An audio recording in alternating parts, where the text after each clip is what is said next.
Welcome to your Mortgage Insider Update. It is Monday, July 28th. The Federal Reserve meets this week. We get the personal consumption expenditure report right in the middle of the Fed meeting, and the Trump trade deals continue with the European Union signing one of the biggest trade deals ever. The European Union and the United States, one of the largest total trading partners in the world. So that's a pretty big deal as the August 1st deadline comes around. There will be some countries left out, and there will be other countries that will be included. So this week will be very pivotal in the direction of both first the Fed. Well, we definitely are paying lots of attention to what the said from the Federal Reserve meeting. Many expect there to be no change, but the Fed chairman will have his speech on Wednesday, and he will take questions, and he will be under the microscope for when he will make, or when the Federal Reserve Committee might make that first move in rate cuts. So let's take a look and see where we start. So we continue this week's hovering just above the 4.415% on the 10-year. This is just below a pretty pivotal mark that we held below last week in anticipation of this big trading week with the Federal Reserve.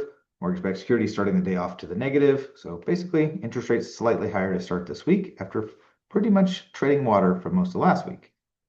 So hovering just below this 50-day average. We got above that both Thursday and Friday last week before ending the days lower, sandwiched between the 200-day, the 50-day average. You can see a lot of these averages, the 100-day, 25-day average, are all hovering right here.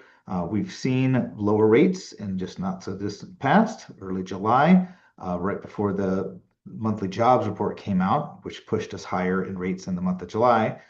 This last July's report will come out this Friday, so pretty hefty week when it comes to new information with the Federal Reserve. The jobs report on Friday, a lot of movement could either push rates higher, and we have quite a bit of room. We could go back up to highs that we had in the middle of July.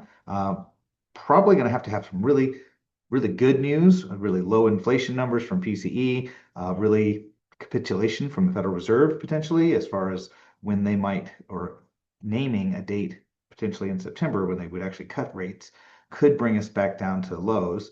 We have a long way we could go to 4.126% on the 10-year, but unlikely to see that anytime in the near term, even though with this week could start the trend to bring rates down. So let's take a look at that trend. 10-year Treasury notes were hit a low back in September. This was anticipation of their last Federal Reserve rate cut, which ended up being 0.5% after many thought that they would have cut rates last July. The anticipation of that was seen as we saw rates trending down towards the end of July, but then really coming off the cliff when it was becoming more and more apparent that the Federal Reserve was likely going to cut. Now, we waited and waited and waited through August until early September when we did receive the 50 basis point cut from the Federal Reserve, only to see interest rates skyrocket. So will the Fed get it right this year? Who knows? We could see a pullback in interest rates similar to last year. I don't know that they would go as low as we saw into September of last year in anticipation of that rate cut, but the trend is there and history could very well repeat itself. Since we don't know, we'll just have to wait. Federal Reserve meeting ends on Wednesday. We have the first of the month coming around this week, so we will keep an eye on things and come back with a much more hefty update next week with what's the happenings at the Federal Reserve. Have a great week.